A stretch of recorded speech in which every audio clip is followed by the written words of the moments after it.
Dear fans, we have some very sad news for you. Sammy, why the long face? Well, Pat, I feel like I'm really going to let people down this episode because my dad waxed poetic about how great our sound was in episodes 1 and 2, and I really fudged the bucket on this one. Did you? What happened?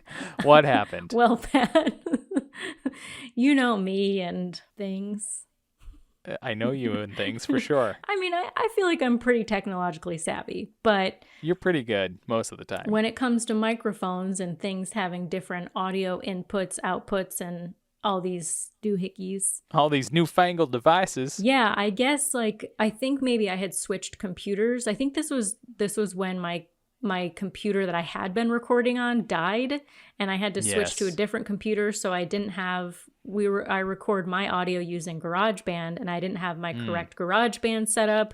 So long story short, I recorded using my my Apple headphones instead of that was the mic input that I used instead of my sweet pink microphone. I don't even know if it was your Apple headphones. It could have just been the laptop mic. Ooh, that's really bad. Yeah, it sounds like a Zoom. Sounds like a Zoom meeting. On your side, my side sounds fine. Oh, but come on. You couldn't use your Zoom audio too to help even me out a little bit? I mean, I had the choice. I'm going to sound I like could be trash. My Zoom. Yeah, well, we can't have double trash.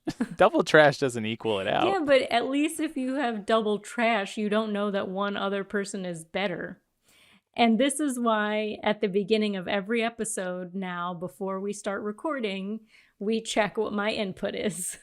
Yes, we always double check at this point. You know what, Pat? I have never been someone who doesn't learn the hard way. And so, listen, our dear listeners, I'm very sorry for my shitty audio. For your trash audio. For my trash audio. But this is a one-time thing, hopefully. I mean, we haven't gotten around to episode 4. Hopefully it's not the same thing because they're previously recorded. But you haven't listened to all of them yet? I mean... Oh, God. No. You can see we're very we'll get around to it with this. if we have to record another one of these intros where you apologize to our nice listeners. I can't do that again. I'm already promising now to our fans that it won't happen again. All right. Well, let's make sure it doesn't happen again. But it might. If it does, but hopefully we'll it won't. re-record the entire episode. Okay.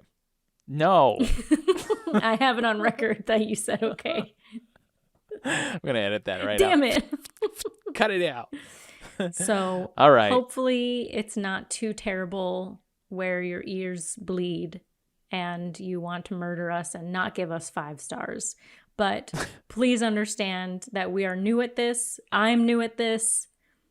And it's my fault. And I take full responsibility. And honestly, it's not even that bad. It's all right. Why are you making me do this? Because I'm a stickler for good audio. I'm falling on my sword. Reap what you Patrick sow. is driving the sword in harder, deeper into my belly. Yeah. Yes, you must have a public shaming if you screw up your inputs. And after all of that, on with the show. On with the show. I didn't think there'd be vampires on campus. We must have been at about 40,000 feet when it happened. What was that? You are the Slayer. One girl in all the world. Did anybody see that? Yeah. Guess what? I feel better. Guys, where are we? Hi, Pat. Hi, Sammy. How are you? Good. How are you? I'm good. Welcome to episode 3 of Kicking and Streaming, the podcast. Kick Stream Pod. Oh, you're drinking wine? Yeah, look at this fancy-ass goblet. Wow, it is fancy. You don't just drink water out of this. That's true. I mean, you could, but why would you? I do sometimes, but mostly it's for special things like podcasting. Like Sweet Bitch Moscato Rosé Bubbly. Wow, that looks good. They're not sponsoring this podcast. Not yet, anyway. Who knows? Yet. Yeah. Listen, the door's open. Yeah, drop us a line. I love this stuff. KickstreamPod@gmail.com. Sweet Bitch. I know you didn't ask me how I'm doing or what I've been up to, but I'm going to tell you anyway. Oh, okay. Yeah, I figured you would. This was a gift from Dave.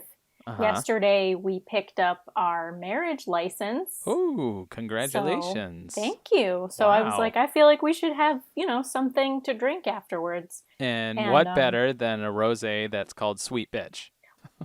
Yep. Nice. Great. So that's what I've been up to. What have you been up to? What have I been up to? Well, I lost my power for a good lot, so we had to not record last week. I missed the shower. I miss showering in warm water. Ooh, yeah. Well, didn't you? You had a generator, I thought. I did, but it doesn't hook up to the hot water heater. So we could run water, but it wasn't hot. It was lukewarm at best, what was left over. Yeah, no home theater either, so I couldn't even kickstream pod. It was terrible. Yeah, you couldn't watch our shows. I couldn't watch our shows. Our movie club movie. Nope, I couldn't watch the Charlie Chaplin movie that was assigned to us last week. So everything, my whole life got put on hold. You read more? No, I did not. I did not read one sentence of one book. I just kept charging my phone and hitting the 4G LTE. That is crazy. Yeah, it was fine. We had a generator. We ran stuff. It was fine. We did not lose power, but we had a giant tree that split in half. It looked like lightning struck it right down the middle, even though there wasn't any lightning. Yeah, it came down. If Dave had been home, it would have crushed his car. Wow. The way that it landed, the tops of the leaves of the, branches that were jutting out, basically just brushed the side of my car. Wow. That's how close it was. That's crazy. Well, I'm glad we survived this huge hurricane, tropical storm, whatever you call it. Me too. Cheers. Cheers. So this week, are we jumping in the shows now? Let's jump in. All right, let's jump in. So this week we watched episode 3 of season 1 of both Buffy the Vampire Slayer and Lost. Yep. And first, let's talk about Buffy.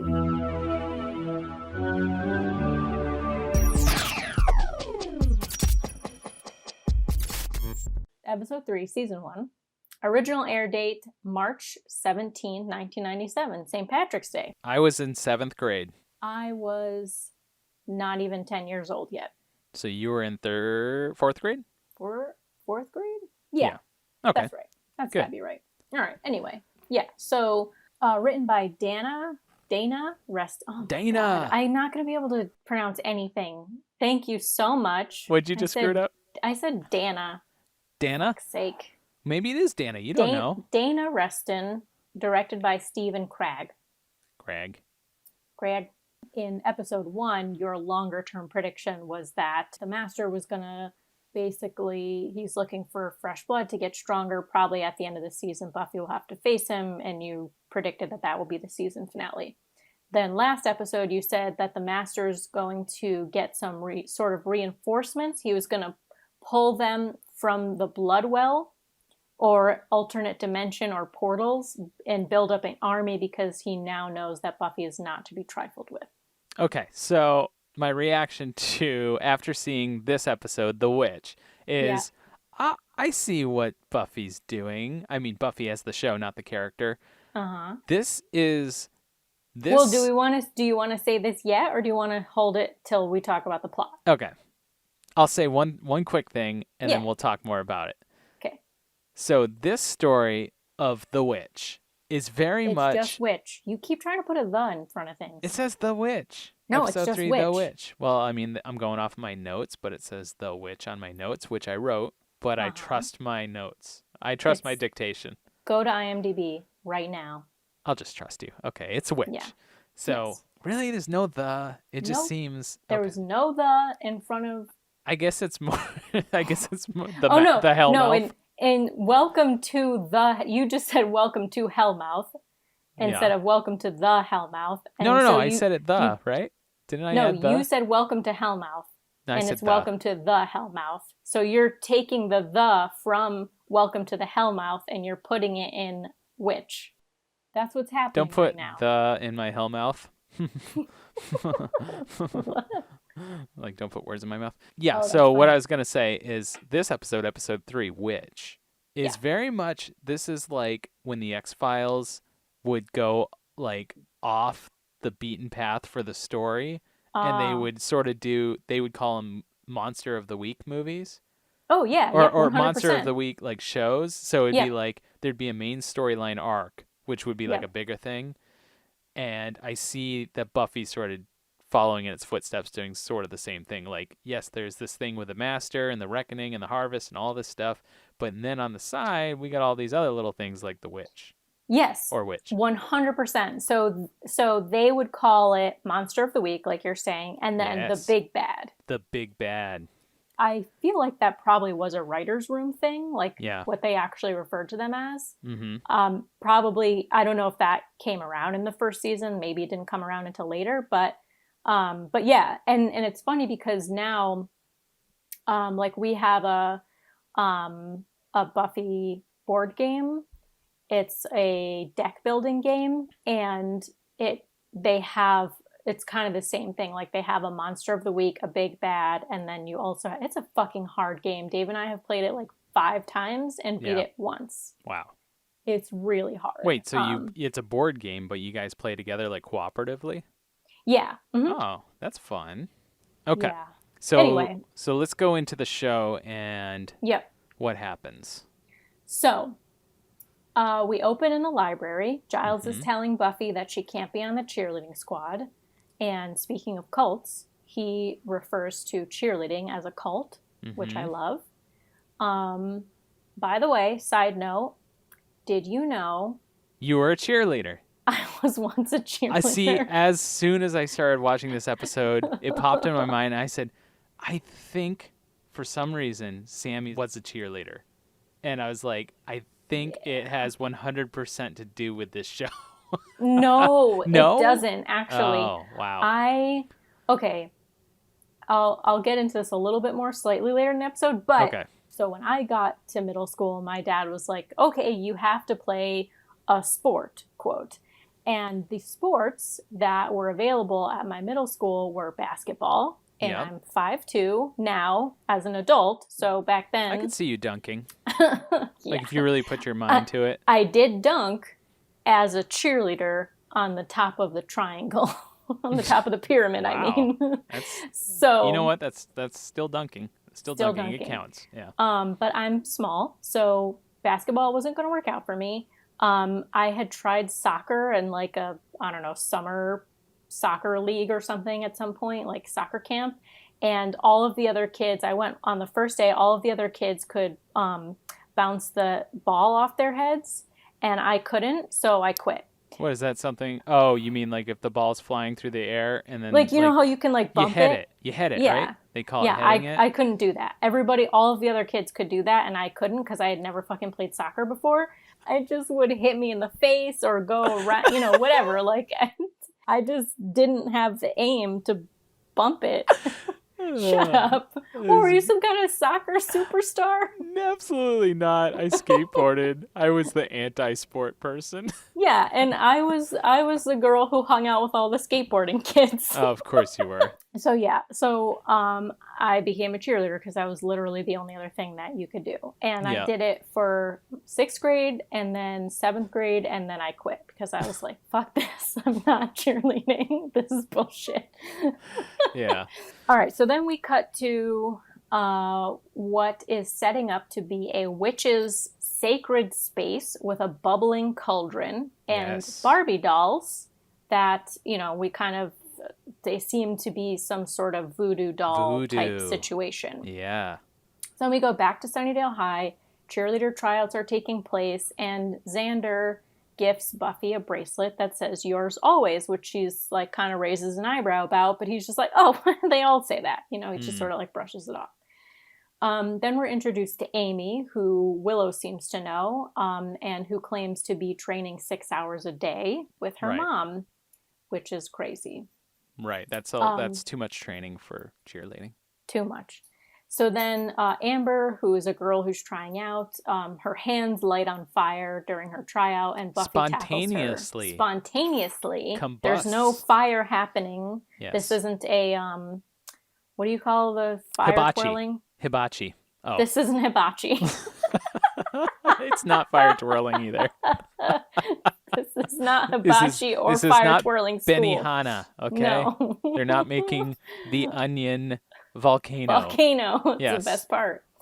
No, this is not that. It is normal cheerleading. Her hands catch on fire. Her hands catch on fire. Buffy tackles her and puts her hands out. Yeah, and then Cordelia... Oh, wait, no. Somebody... Is it Willow? She says, that girl's on fire. Yeah, Willow's like, that girl's on fire. And Cordelia's like, enough with the hyperbole. Yeah, enough with the hyperbole. That's pretty good. Oh, so good. I'm telling you, the writing is just so fun in the show. Yeah. So anyway, we come back from the intro music, and Buffy, Willow, Xander, and Giles are in the library trying to figure out what happened. Willow promises to hack into the school system to see if she can find anything telling about Amber and why she might spontaneously combust. Ooh, this is a fun part. She says, for the first time, you're the Slayer, and we are the Slayerettes. Yes. She introduces the idea of the Slayerettes. Because I've heard you say that before in past podcast episodes, and I'm like, yeah. What is she saying, Slayerettes? That must be like a Buffy speak sort of thing, like fanatic stuff. But yeah, it's funny because I don't know, like, you know, obviously I was super fangirl. Like, I can't even tell you how many Buffy things I had. I had all the action figures. I had all the, like, books that they put out. I believe it. Everything.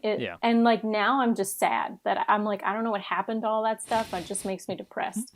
Well, I'm sure anyway, you could find it all if you just scour eBay long enough. Oh, I mean, yeah. I already have rebought some of the, like, books, the novels. And after this podcast goes platinum, then you won't be able to find any of that stuff on eBay ever. That's okay. I bought all the good ones. Okay, good. I got all the ones I needed. But yeah, I had everything. It's stupid how much Buffy stuff I had. But anyway, I don't know that, like, we ever referred, like, me and my girlfriends who watch the show, like, I don't think we ever referred to ourselves as Slayerettes. Like I said, we called each other by our like Willow. Yeah, like I was Willow, there was a Buffy, there was a Joyce and a Giles and everything, but I'm surprised you didn't have like Slayerettes. Like jackets that said like Team Slayerettes or something. God, I wish. I'm surprised you guys like weren't a Pink Ladies jacket. Yeah, I was just about to say that. I'm surprised you guys weren't the Pink Ladies from Greece. Hey, considering listen, your hair and everything else. You can buy me that for my birthday. A Pink Ladies jacket? For my wedding. Authentic I'll Pink take it Ladies as a wedding jacket. gift. And I'll take a Pink Ladies jacket too. Yeah. Yes. That's what... that would be pretty cool. This is going to be a great idea for merch. So let's just file that away for later. We're going to steal intellectual property from Greece. Well, no, we're not. We'll just use the same style, but it'll say like Kickstreamer, pod, something like that. Pod ladies. Pod ladies. Pod ladies and pod boys. Isn't that what pod people? What is that? That's a thing. Pod it's peeps? a sci-fi thing, isn't it? Pod peeps. Sure. But it's like a bad thing. Oh, pod people like aliens? No, it's like Invasion of the Body Snatchers. They're in pods. Pod people. Is that the one where they had things on the back of their neck? Aliens in the back of their neck? I think so. Maybe. I feel like I watched that. I don't remember the part. I watched the original one. Anyways. All right. Let's get back. Yeah, so Willow's going to hack into the school system. Mm-hmm. She coins the term Slayerettes. Yes. Back at Buffy's house, we have an awkward mother-daughter interaction. Then we go back to Sunnydale. There's more tryouts. Amy messes up, falls into Cordelia, who is not happy, but when is she ever happy? So real quick, I just want to go back to Buffy's mom. Yeah. So when Buffy's trying to talk to her, we sort of get a glimpse to what Buffy's mom does. She has a gallery of sorts. She is it an antique store or something or art? What is it? It looks like to be an art gallery. Well, she does talk about this, I think, in episode 1. Oh, okay. She talks I totally about paid attention. starting the gallery. But yes, she's got some kind of tribal statues that she's going to be bringing to the gallery. Mm-hmm. So I would assume that's more of an art gallery than like antique. So then we cut to Amy admiring her mom's cheerleading statue in the hallway. She tells Buffy her dad walked out on her and her mom, and Buffy tells Amy that her folks split up too. So this is kind of the first confirmation that we get about that, although we sort of have that assumption seeing as her dad wasn't around. Yep. Amy feels like she can't measure up to her mom. Willow enters as Amy leaves, and Willow tells Buffy how Amy's mom is kind of scary, and also that she didn't find out anything strange about Amber. And in the girls' locker room, Cordelia threatens Amy. The cheerleading squad list is then posted, and Cordelia makes it. But Buffy is the first alternate, and Amy is the third, which means they didn't make the team. But if anything happens to any of the other girls, they would be called in. So Buffy would be first, and then there's another girl, and then Amy is the third. So basically, gotcha. 3 girls would have to be ill or whatever in order for Amy to be on the team. Gotcha. So now we're back to the cauldron. And wait, real quick, did we skip over the part where Xander and Willow are walking in the hallway and Willow's getting friend-zoned pretty hard by Xander? Because I feel like she sort of likes Xander, right? Mm-hmm. Am I right in thinking that? Yeah. She sort of likes him, but he says... Oh, you're like one of the guys. Yeah, you're like a guy to me. And she's like, oh, cool, great. I'm a guy. Yeah. Yeah. But then almost the same thing is happening to Xander from Buffy. Buffy's doing the same thing. She's like, you're like just a girl to me. And he's just like, oh, okay. High school. Yeah. Oh, to be young and in high school again. Yes. Oh, to be friend zoned. Oh, to be friend zoned. Yep. It gets better, high school kids. Let me tell you. You are not... does. Everything is going to be super confusing. In high school, you're going to make a lot of mistakes, and in college, too. And then by the late 20s, early 30s, you finally figure your shit out. Yeah, but it takes a while. It takes a while. Just be patient. Make your mistakes, but be smart. Learn from them. And eventually, you will find the right person. Wow, that's nice. And all we can do is hope that happens for our friends at Sunnydale High as well. Yes. Who's going to end up with who? Back to my predictions. Are you going to put that in your predictions? Maybe. Okay, so now we're back to the cauldron, and we see another Barbie go into the cauldron. This time, it's for Cordelia, but we still can't see who the witch is. Right. So at this point, let me say, can I say what my prediction was at this point in the show? Sure. Like as you were watching it? Yeah, as I was watching it, I was like, oh, they're setting it up to make you think that Amy is the witch. But I was like, it's definitely the mom, because the mom's already being set up as sort of weird or evil. There was a few hints to this. So I was like, this has got to be the mom. But it sounded like Amy, or it sounded like a younger voice, not so much the mom. Right. Well, and there was like super pretty manicured fingernails. Right. Like you could see that much so far. And so when the episode unfolds the way that it does, I should say, there's a few twists and turns. So it's morning at the Summers residence, and Joyce tells Buffy that she should join yearbook. And Joyce Buffy is the mom. Joyce is the mom. Oh, yes, this part. This was Buffy interesting. Says, have you seen the kids that do yearbook? Nerds pick on the people who do yearbook club. So I have another confession. You were in yearbook club. I was in yearbook. Because of this show? No. Oh, okay.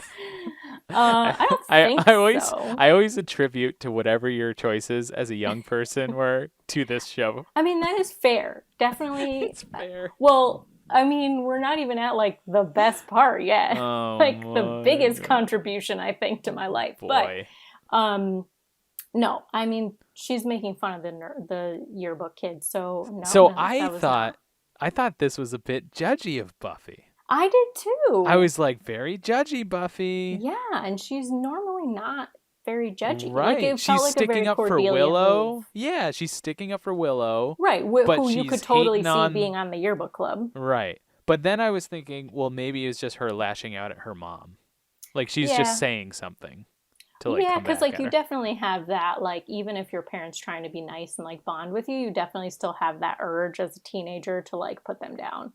Right. Or you just want to be right, or you're stubborn, so you're gonna just make a point to make a point, and it's like her point was that's lame. I don't want to do that. Yeah, like, well, she first is like, that's not my thing, Mom, and then she kind of keeps pushing. So then she's like, okay, like, they're nerdy people. Right. Yeah, so I was in the yearbook committee in high school, and even Dave made fun of me for that. Like, we were talking about this the other day, and Dave made fun of me for it, and he was like, there's always so many photos of the kids on yearbook staff in the yearbook. And I'm like, well, yeah, like, that's the point. But also, like... That's how you get into the yearbook, is you become the yearbook committee. Well, yeah, because I'm like... Place yourself inside. I was in drama club and French club, okay, in high school. So there's no fucking way I was going to be in the yearbook unless I was in the yearbook club and put some pictures of myself from drama club and French club in the yearbook. Ain't nobody else gonna be taking photos of drama club and French club. I was never anywhere extra in the yearbook. I was very much just the skater kid who kept to himself. All you were, the only time you were in the yearbook was your class photo. Which was terrible, by the way. Always. Especially the senior year, everybody went to the expensive photo studio to get like perfectly done portraits where they're sitting against a tree or something, and everyone looked amazing. So terrible. You know where I went? JCPenney. I went JCPenney. Of course you did. And I had bad acne, so I was this is so embarrassing. I had bad acne, so I asked the guy at the JCPenney thing. I was like, "Hey, so do you have like some sort of like touch up you can do? Like, you know, I was thinking thinking Photoshop or something, right?" And he goes, "Yeah, sure, I got something." Even worse, he put like a blurry filter in front of the camera that like blurred it.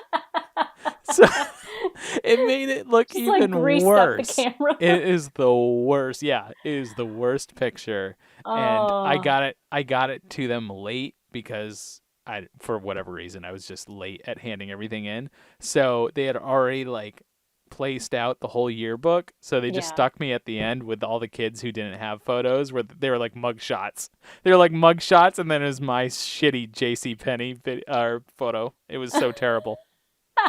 It was so bad. That's amazing. Yep. I actually didn't mind any of mine. Mine were all okay. I definitely had some fun ones, and like... Well, you were in the yearbook club. You had to make sure that your portraits were classy. They're going to be prominent. You probably had a full page. No. Well, I was only in the yearbook club Centerfold. My sophomore year. So for like my senior year, I forget what we did. I think there was like a specific photographer we had to use, which was bullshit, because every year before us, they got to probably like what you got to do was like you could go wherever you wanted and submit the photo. They made us use this guy who was like, because I think he was the father of a girl in my grade or something. And they were, it was a sweet awful. contract to have. It was still fine. Like the photo was fine, but yeah, I was like just pissed that I couldn't lean against a do tree. my own thing. Yeah, I couldn't lean against a fucking tree. And hold a cauldron and a steak as you would. Yeah. I probably would have. Yeah, you probably would have. Okay, so back to the show. Back to the show. So Buffy's not into yearbook. But the interaction between Buffy and her mom ends kind of tense. But I also really love that we stick with her mom. And like Joyce is like, oh, like, nice job, Joyce, kind of thing. Yeah, like, they could have handled that better. Yeah. And I just really love that because, like, I don't know, I just wish more parents were like that. We don't, I mean, not that Buffy got to see it, obviously we did, but it just sort of, it endeared me to her a little because, like, she's trying, like, she's working full time, clearly she's trying to get this gallery up and running. Maybe she's self-employed, like, maybe it's her thing. It kind of sounds like it's her thing, like a lot's riding on her. And she's trying to raise a teenage daughter who burned down the gym at her previous school, and she's, going through or had just gone through a divorce. So, like, she's clearly got a lot going on. So anyway, I just kind of like that she's like, oh boy. I found now that I'm a parent, when I watch like movies or shows, I find myself siding with the parents a lot more, where they're like, you shouldn't be doing that because so-and-so this will happen, and I'm just trying to keep you safe. And I'm like, yes, you are just trying to keep them safe. And And I just remember growing up and watching all these movies and being like, boy, those parents are real dicks for not letting them go out at midnight. All right, so back at Sunnydale High, Xander fails miserably at trying to ask Buffy out. Invisible Man syndrome. Yeah. Yep. While Buffy is distracted by an extremely dazed Cordelia. Right. We follow Cordelia to driving lessons, where she crashes her car, or the car, gets out, and then is almost hit by a truck, but Buffy, pushes her out of the way. And, Cordelia looks up, and she has gone blind.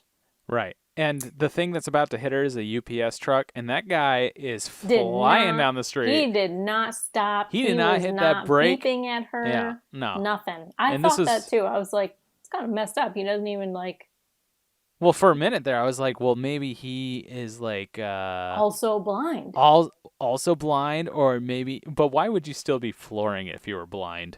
It's true. That doesn't make any sense. But maybe he was possessed or something. Maybe he got voodooized. Oh, okay. Good call. Right. So that's how I talk that one away, because most people would break and be like, "Get out of the way, girl." Yeah.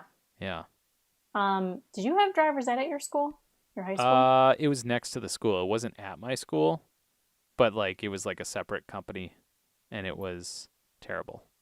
Yeah, I don't. Ooh, I don't can I tell you a driver's ed story? Yeah. Okay. Tell me. So first time. I want to say, because I like gore and stuff. Yeah. I was very upset that my driver's ed did not make us watch those horrific crash movies that they always tell you that they're going to make you watch. I never heard of this. We didn't watch any horrific crash movies. Did you go to AAA? No. Or no, you said it was a terrible company. I did it through AAA. And it was just some company next, whatever. It's the only one in town. Sal's driving school. Sure. Yeah. So the first time I ever drove on the road was a driving lesson from, and I had begged my mom. I was like, Mom, can you drive with me? I have my permit. Can we go driving? This and that. She's like, no, you're gonna learn first at the school, and then once you learn at the school, then you can drive with me. I was like, okay, cool. So it was me and another student after school. We get picked up by some older guy, and he goes, okay, you're up, Pat. And I was like, okay. And he's like, so get in the driver's side. And I was like, okay. I was like, just so you know, I've never driven before. And he's like, let's get on the road.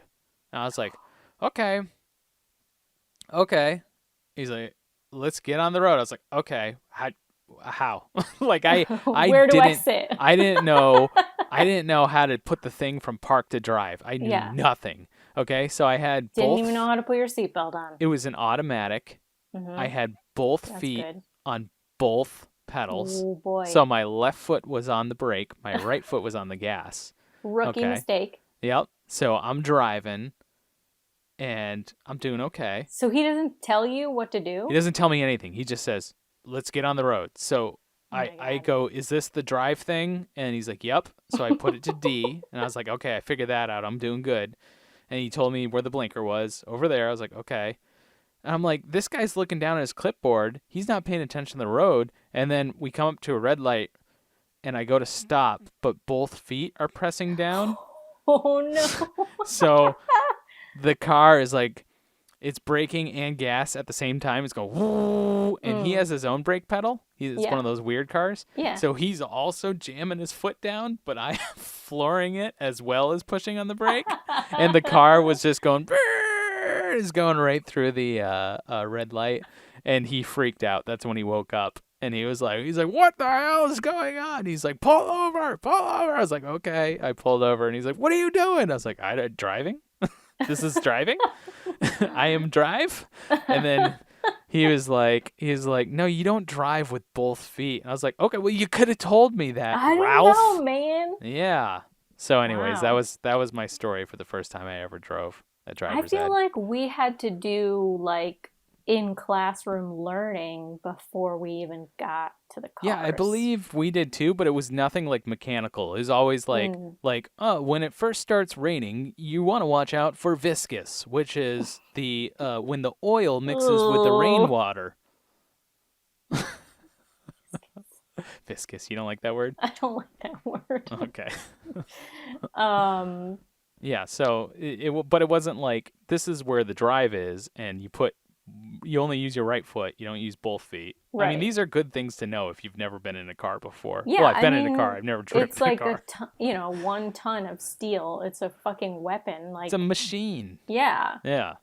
Yeah, I definitely went a few times with my dad first, but my dad is like the most impatient driving teacher ever. He's the worst. So I was really glad to not be driving with him once I started the AAA driving school. Yeah, then he tried to teach me like manual, and that did not happen. So I still don't know how to drive manual, and every once in a while I do think about that because I'm like, if I'm ever in a serial killer situation where I have to get into a car, I'm somehow, I don't know, hot wiring a car, breaking into a car, getting into somebody else's car who has a all manual, very likely scenarios. I don't know what I'm going to do. I will be dead. Like, that's going to be the thing that kills me. I did a summer job working for a university where I was doing gardening, and they only had stick shift, like little golf cart thingies. So I had to learn how to stick shift and drive on the sidewalks there. And it was a great skill to have. I actually love driving stick now. But you know what? That is good to know. Like, I feel like if I'm going to learn, because when I was driving with my dad, it was always, I mean, not that we had like expensive cars or anything, but it was just always like, don't ruin the clutch and blah, right, blah, don't blow the clutch. Like then I would ruin the whole car. So like if it's just a golf court, I feel like that's way less expensive. I don't know. Yeah. You should buy yourself a golf cart and buy just myself tool a around golf the cart. backyard. Yeah. Like, Dave, look what I got. Me and Appa are going for a drive, and then Toot, toot. you just go in circles. Grind the clutch. The neighbors. I don't know why.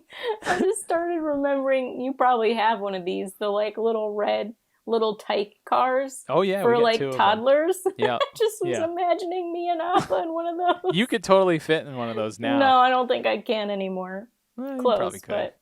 but I'll let you borrow it someday. okay, we'll just see. All right, okay, Cordelia's blind. Now we're in the library. Giles says, like, oh, clearly this is witchcraft. And because the victims are cheerleaders, they're guessing that Amy is trying to eliminate the competition. Such a know-it-all, that Giles. Yeah. So, yeah, he's like, okay, it's obviously Amy. And Buffy's like, oh, well, it's probably Amy. And Willow's like, yeah, Amy, blah, blah, blah. And then Xander's like, so we're leaning Amy? Something like that. That was fun, too. But they're, so they're like, okay, well, she's cheerleaders, so Amy is clearly trying to eliminate the competition so that she can get onto the team. Yep. So this is when I made the prediction of it being Amy's mom. Okay. This is when I put it together. Okay. And they cook up a little solution that they're going to, will tell them if Amy is a witch. Right. And they'll dump it on her. They're going to pour it on her in science class. Right. They're going to smoosh it onto her arm. Smoosh it on. And, they sneak do that. Right. And it's positive. It turns blue. Right. Yeah. But another girl, LaShawn, I think was her name, has been cursed by the witch and her mouth is gone. Yeah. Okay. So here's another crazy happening at the school with lots of witnesses. Yep. Nobody's asking questions. I mean, everybody was like freaking out. Even sure. the teacher was like, oh my God. There's no waves after, like, they don't call in, like, if I was a teacher and I saw that happen, I would call X-Files. I would call FBI and say, get me Mulder, get me Scully. Yeah. There's something weird happening. Her mouth disappeared. Yeah. It came back later, not sure why, but everybody saw it disappear. Right. Is alien stuff happening? Yeah, I don't know. Maybe the whole town is bewitched. Yeah. Okay. like Muggles when they go near Hogwarts, all they see is ruins and they become disinterested and walk away. Oh. Maybe it's that kind of thing. Maybe. Okay. I like how you're explaining this away. This is actually making the show better for me. I'm very good at it. Yes. Anytime Dave would, like, when he was reading through Harry Potter, anytime he would bring up something, I'd be like, yeah, but blah, blah, blah, blah, magic, blah, blah, blah, Just blah. make up some bullshit. And he's like, okay. I'm like, he's like, yeah, okay. Magic. Yeah. Explains everything. Right. Magic wands. So then, even though the test is positive for Amy being a witch, Buffy says she's our Sabrina, which is a reference to the Sabrina the Teenage Witch. Yeah. The Archie comic, and also the ABC TV show starring Melissa Joan Hart that was airing on TGIF, which you better believe I watched. It was airing not the same exact time, but Nick at Night? No. No, because it TGIF wasn't was on ABC. That's what I just said. Wait, was it ABC for sure? Yeah. Or was it TBS? I looked it up. Okay, I'll believe you. Just like I believe you on The Witch. It's Witch. Damn it. Anyway, so Amy also seemed shocked that LaShawn had no mouth. Right. And so they were like, I don't know. She also seemed shocked. And Buffy's like, but the test was didn't positive. look like she did it. Yeah. So there's more to the story at this point. So then we cut to Amy walking through a gate with a gargoyle on it. Classic witch home decor. And she is rude to a woman that we assume is her mom. Yes, telling her very rude. To write her. She's like, I have a history report due. Write it. Tomorrow. Write it. Then she reveals that she stole the bracelet Xander gave Buffy. I missed that part. Oh yeah, she opens her hand and it like dangles out of her hand. And then she's like, I'm going upstairs. Then it's morning again.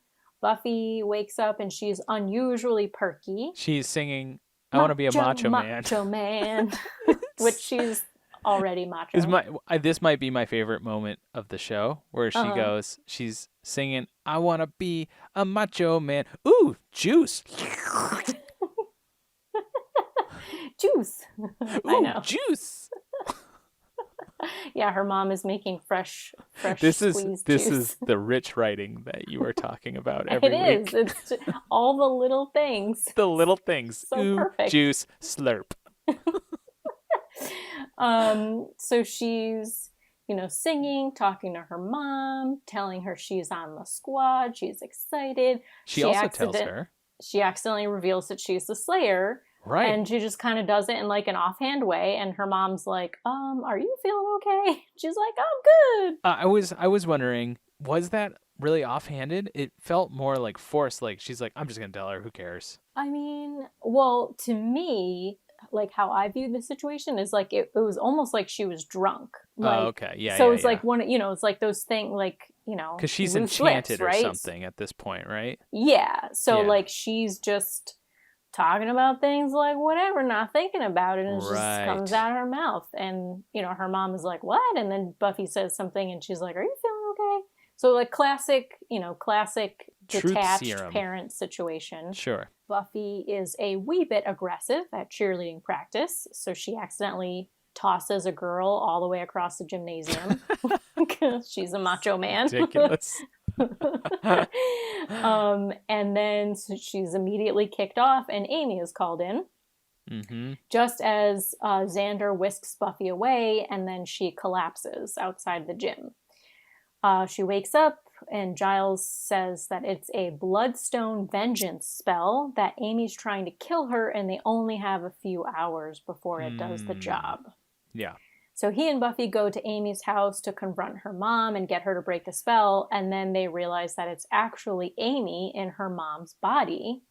Her mom switched bodies so she could relive her glory days. Yeah, that was a cool turn. I like that. Where I was like, oh, smart. I like that. Yeah. So turns out her mom has always been a crazy witch. Wait, we missed something. What? We got to talk about Giles' car. Giles. Of course that's what Giles drives. As if he drove out of merry old London and drove right onto a ferry and had it ferried across the Atlantic. That's probably what happened. And drove it all the way across the continental U.S. to make it to California to Sunnydale High School. I mean, that is the most ridiculous European car to be driving around Sunnydale, California. It's probably exactly what happened. But he's a very British staid man. He's not going to get some newfangled Honda. Well, I know. It's within character, I suppose. It's beautiful. It is. Okay, sorry. I love that was the thing you wanted to talk about. Just had to talk about it. It is very British. So turns out Amy's mom has been kind of a crazy witch her whole life, and that's actually why her dad left, and Amy wanted to go with him. So then they go to the attic to get her spell book, and then Attic all lair. three... Oh, wait. We got to talk about how Buffy found out that it was actually Amy. Yeah. What can talk about that. What clues are in? Yep.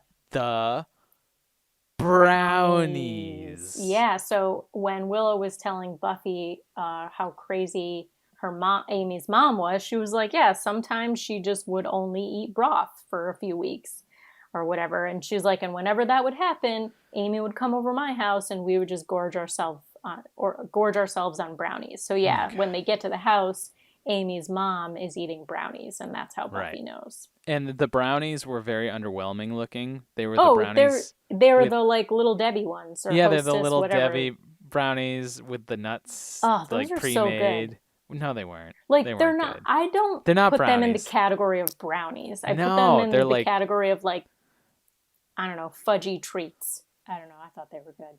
No. Also, brownies with nuts. Brownies with nuts. Yeah.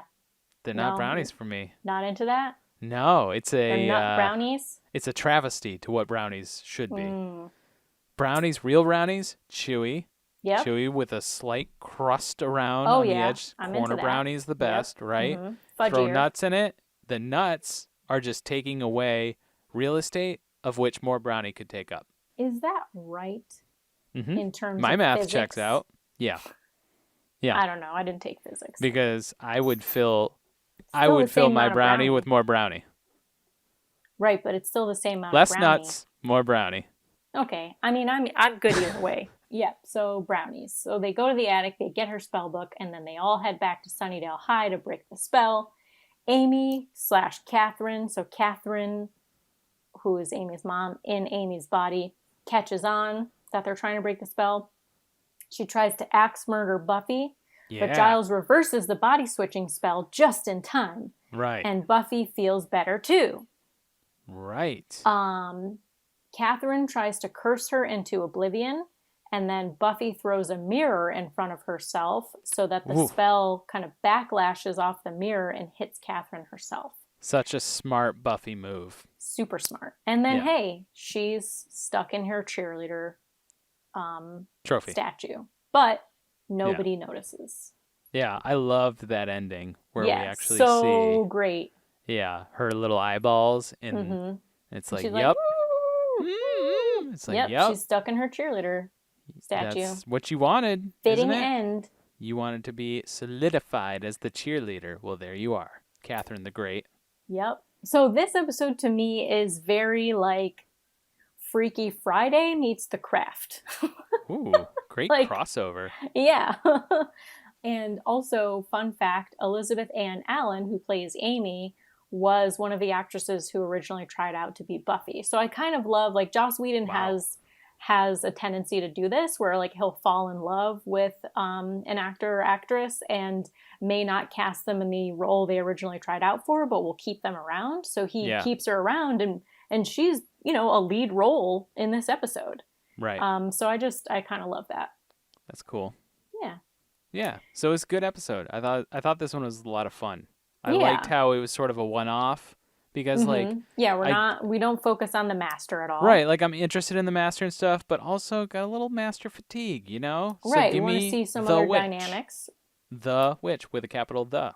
No, there's no the. Oh. Give me witch. So this is also first episode. We don't see any vampires, so we're learning that there are other things besides vampires. Let's talk about witchcraft. Oh, do we have to? Just really quick. Okay. This is the thing. Okay, how have you not asked me? What? How have you not? You've asked me if I became a cheerleader. You've asked me if I was in yearbook club because of this. You have not asked me. I have been waiting this whole time we've been talking. You've not asked me if I became a witch because of this show. Yeah. Ask me, Patrick. Yeah. I don't know. It didn't come up. So anyways, Lost season 1, episode 3. Yeah, okay. You're a witch. I became interested because of this show. True witchcraft. True. Because of this show. Okay. So, really quick, want to get on my soapbox talk about how not all witches are evil. Okay. I don't go around... From Wizard of Oz, we know there's a good witch and a bad witch. Yes, that's true. From the and I Wizard know of that's Oz. a documentary, so... Oh, boy. Documentary. I don't go around saying, let your blackness crawl beneath my skin. I mean, I don't know. I kind of like it. You should try it on. All right. Well, I just did. I am a witch. I do believe that there's energy in everything, that trees and plants and animals have souls, and that certain kinds of magical energy, they all have certain kinds of magical energy that we can tap into if we are good and treat them with respect. I do have a cauldron, because I know you wanted to know. I wasn't going to ask, but yeah. But it is not that big. I don't know how you would get a cauldron of that size up into an attic. You hoist it. I guess magic. You hoist it with your witch rope. Guess you got enough magic. Yeah, you bippity boppity boo it right up to the attic. I do want to know what the bubbling green liquid is, because to me it looked kind of like a huge pot of matcha lattes, which I'd be okay with because I love matcha lattes. Yeah, it could be that. Also could be GAC. Could be GAC. Nickelodeon GAC. But it was like 1997. bubbling and like, it wasn't like... Well, if you heat it up enough, I'm sure it bubbles. Yeah, I guess. Yeah, it's Nickelodeon GAC. 100%. Yeah, you're probably right about that.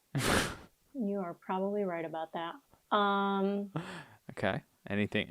Any other witch trivia?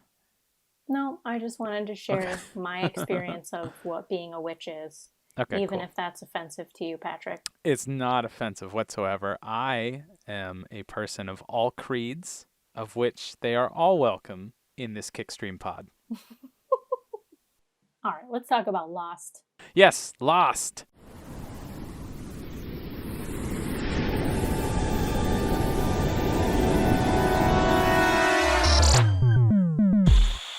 Season 1, Episode 3. This one is titled Tabula Rasa, which, do you know what Tabula Rasa stands for? I do. I looked it up. Oh, I knew you would. But you tell me. Okay. Let me just joggle my memory. Yes, it means clean slate. Latin for clean slate, which is a reference, of course, to the metaphorical new life that all the people who crashed onto the island is now experiencing. It's actually Latin for scraped tablet, but it means clean slate. Okay. See, I just went the extra. There's also a Buffy episode by that name. Tabula Rasa? Mm-hmm. When I saw that, I was like, ooh. And that's why I looked it up. So, this episode, first it starts with a quick recap montage, which I gotta say, I love those recap montages at the beginning of episodes. I don't love recap montages. I love recap montages. I always skip them. You know why? Why? Because they reveal what's gonna, what's gonna be focused on. Not always, though. Not always. Sometimes it's very abstract. Sometimes it's very just like, remember this guy, and it's not usually attached to what's going to happen in that episode. But you already know. Yeah, but like...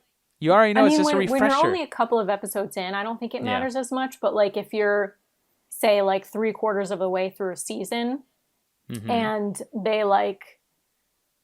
I know there were times that this happened on Buffy, where say like a character was in one season and then maybe you don't see them for a little while, and then they show snippets from the previous season, and you're like, oh, that character must be coming back. Like that's what I hate. This is only the 3rd episode in, so it's not gonna, but like that's I would much rather not know. I'd much rather, because then I can formulate what I think is going to happen, and I don't want to. I'd rather just watch it. So we start on Jack. He's working, doing surgery. I'm not sure. He's working on the Marshall guy I just call him the Marshall guy. I don't remember his name or if he even had a name. He's working on him. The Marshall guy spills the beans about the handcuffs and about Kate. Yep. He's got that folded up picture of her that he printed out. Yeah, the mugshot that's printed on paper. Which, I don't know, just seemed kind of weird to me. Like, yeah, why? You got to carry that with you? Well, the one thing I thought that as well, but I was like, oh, you know what? Maybe it's from when he was like still searching for her and he needed like a picture to show people, like, this is who I'm looking for or that's whatever. True. And it that's just ended true. up in his trousers. So then there's a campfire scene. They talk about the transmission. So this is the group that went on the expedition to find out where the transmission was coming from, or they went on this mission to try to find higher ground so they could send a transmission. So they could transmit, yeah. And then they heard one. Yes. Right, they received one, okay. Yeah. And that was the French lady. Yep. So they all sort of agree after Saeed convinces them to not tell the others on the beach about the transmission because he doesn't want them to lose hope. He says, we take away their hope, and hope is a very dangerous thing to lose. Yes. It's a great point. It's like you don't want people to lose hope, because who knows what who knows what's going to happen to the group. So they sort of decide that. We meet back up with Hurley and Jack, and it's at night. Hurley thinks the monster or whatever could be a dinosaur. I'm with him. I'm with him on that now. You think it's a dino? Yeah. We'll talk about that during my predictions. All right. Hurley finds the mugshot of Kate, and Jack sort of poo-poos it a little bit. Hurley's like, dude, she looks pretty hardcore. And then, boom, we get the title card. We're back with the group, and Boone, he takes the gun at night. Everybody's sleeping, and Boone wakes up to steal the gun. I actually want to go back a minute. Okay. Where would the signal be coming from? It's got to be coming from somewhere on the island with a radio, right? Perhaps. Got to be transmitted from somewhere. So why? That makes sense. It would have to be local. Why aren't they interested in finding out where it's coming from? That's true.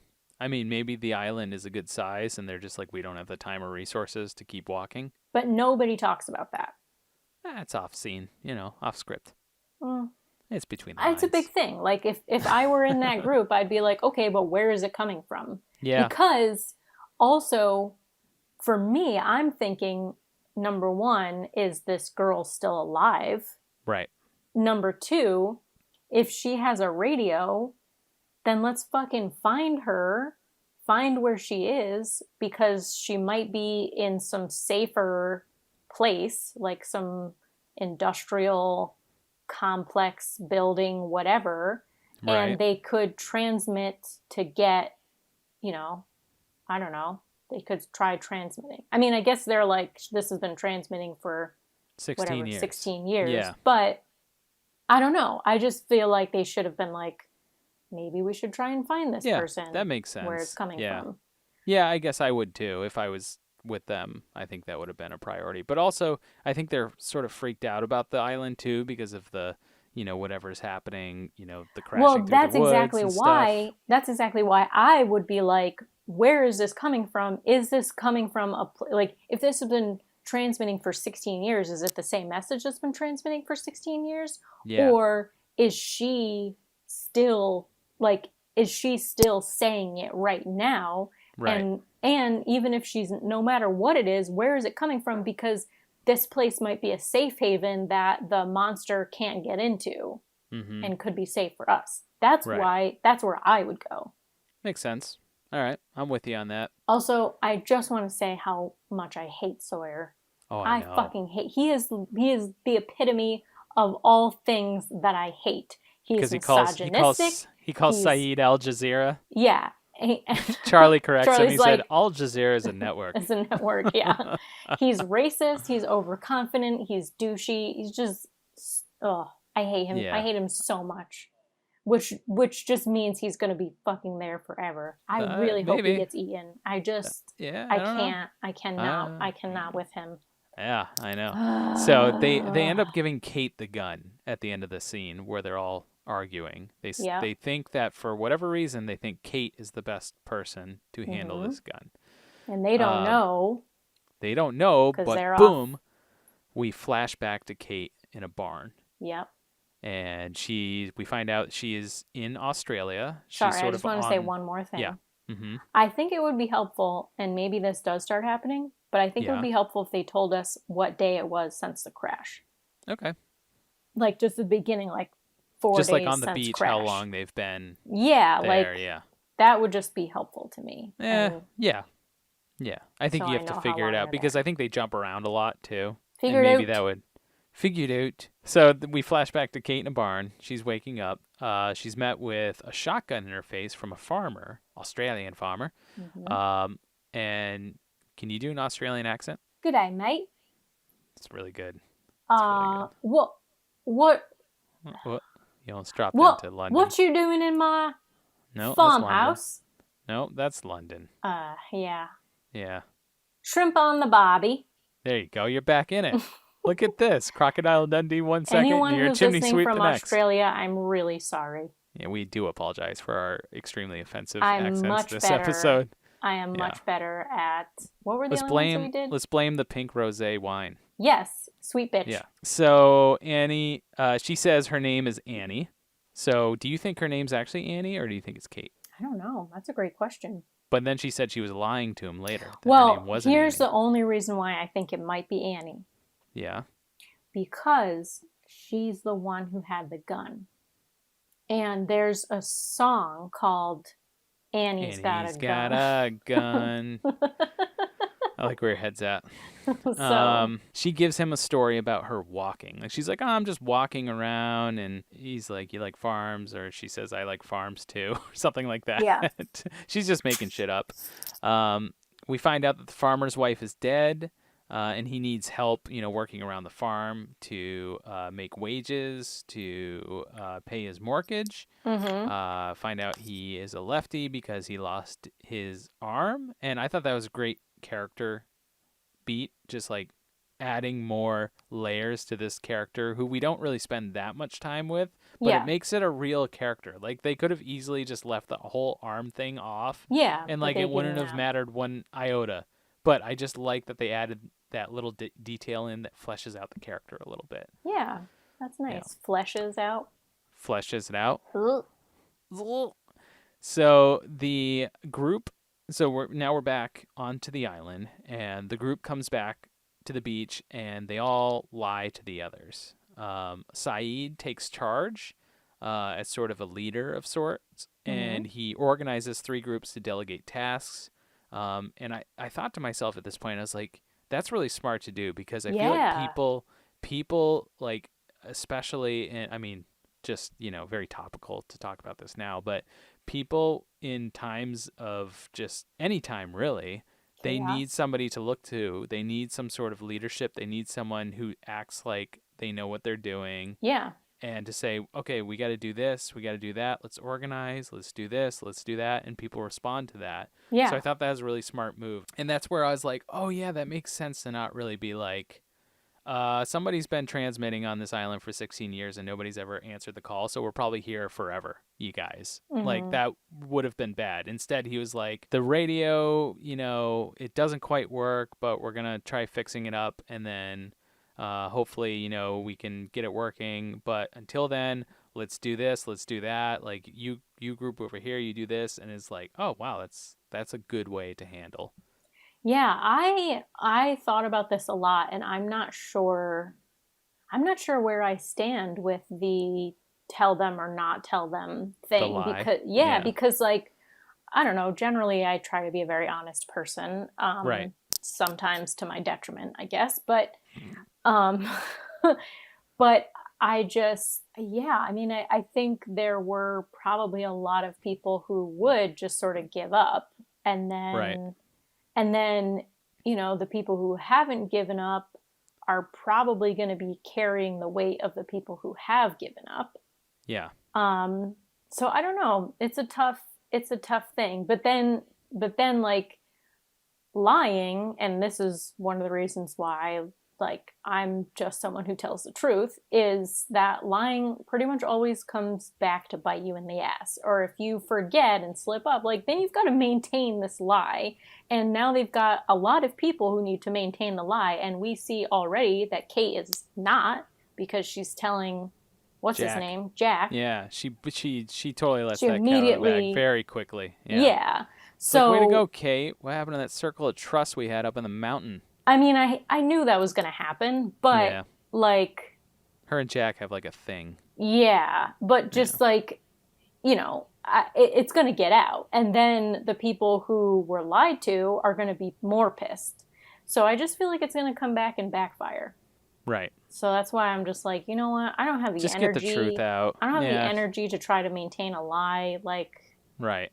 And they could still organize and do things, I guess. Yeah. They could still find a way to, I mean, Tom Hanks was stranded on an island and he figured it out. Yeah, with a volleyball. Yes. That's all you need. A volleyball and an ice skate to knock your tooth out when it goes rotten. Yeah. Well, and a spear when you get really skinny and hungry and grow a beard, and then you want to spear a fish. Yep. And then you have to make a raft. I was going to keep going to see how much more Castaway review I can put in. When did Castaway come out? 2000? I'm going to look it up. That's my guess. It's either 2000 or 2001. Yeah, you're right. Oh, all yes, right. Nailed it. All right. So Lost comes out 2004? 2003? 4. How is no one like, listen, Tom Hanks did this. Here's what we got to do. Different studios, I bet. I bet they couldn't say Castaway or Tom Hanks. Ugh. Yeah.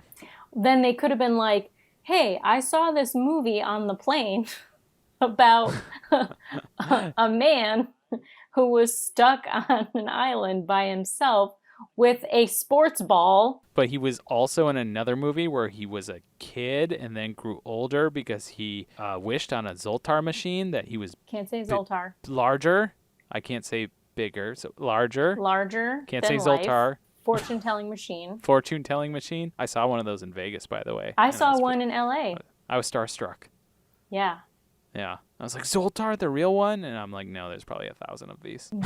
Where does that take place? Does it take place in L.A.? No, I think it's New York and New Jersey. Or Seattle? Oh, yeah. I think you might be right that it's New Jersey.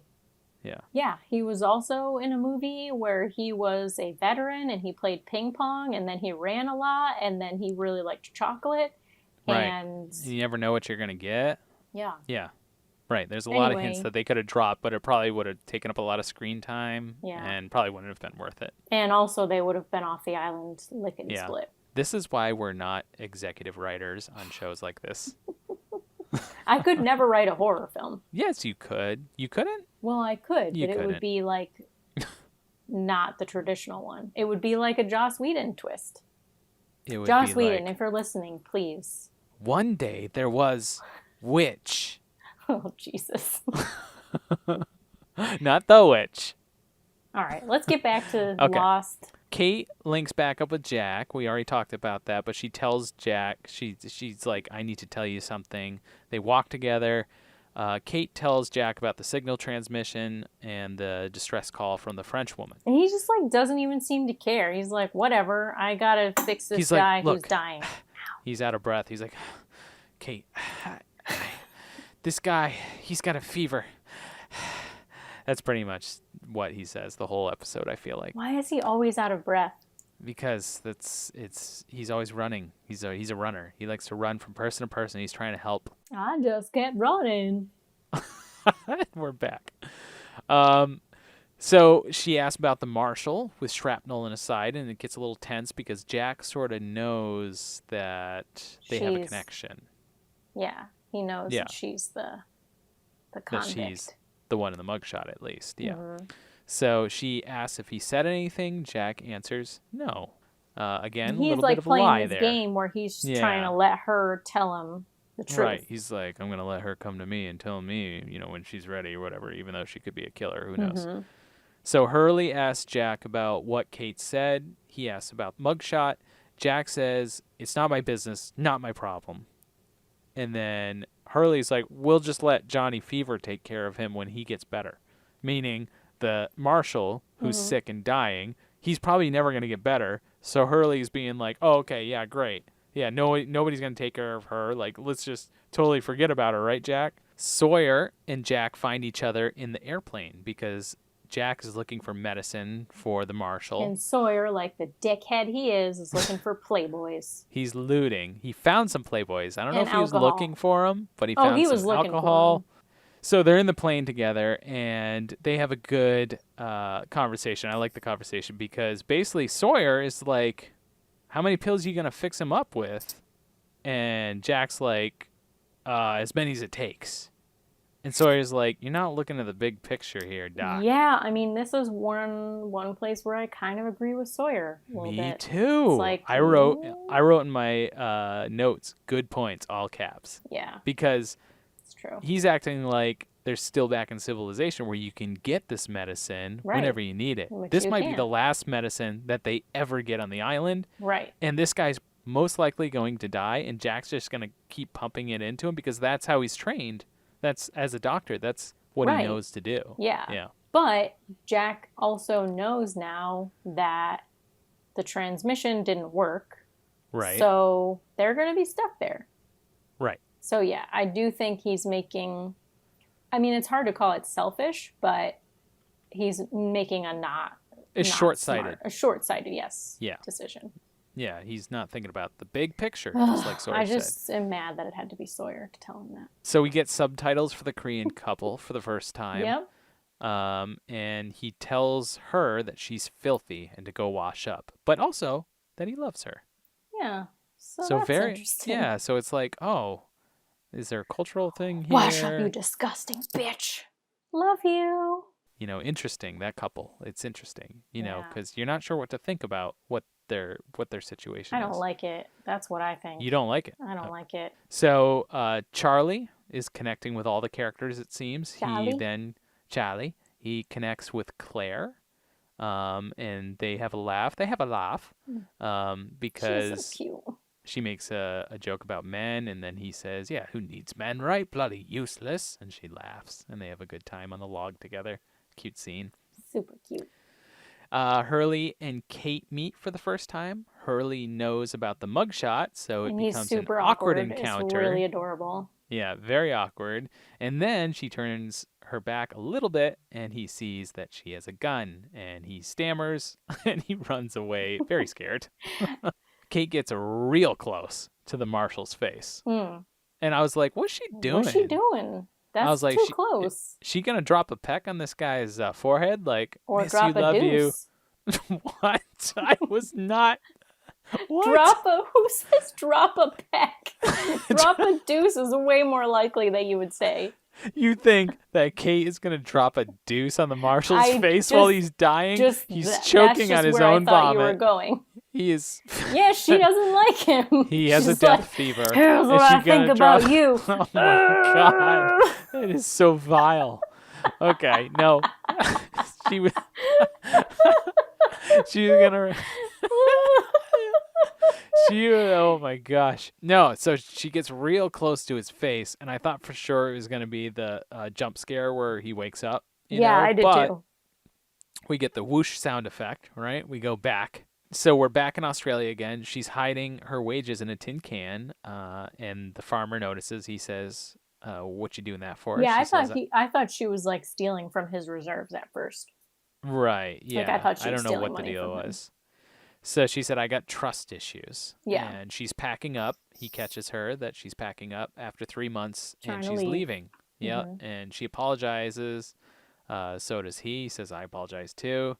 And then he convinces her to stay one more night. She's like, I'll okay, drive you fine. to the train station in the morning. We end that scene with everyone deserves a fresh start. So that was interesting. Which is Tabula Rasa. Tabula Rasa. So we're back on the beach. Marshall wakes up, and then he fights with Kate. So that's the jump scare that I was waiting for. He wakes up. They fight. Jack busts in and saves her. Because he's, like, trying to strangle her. Right, yeah. So pretty scary. she was really close to his face, which is weird.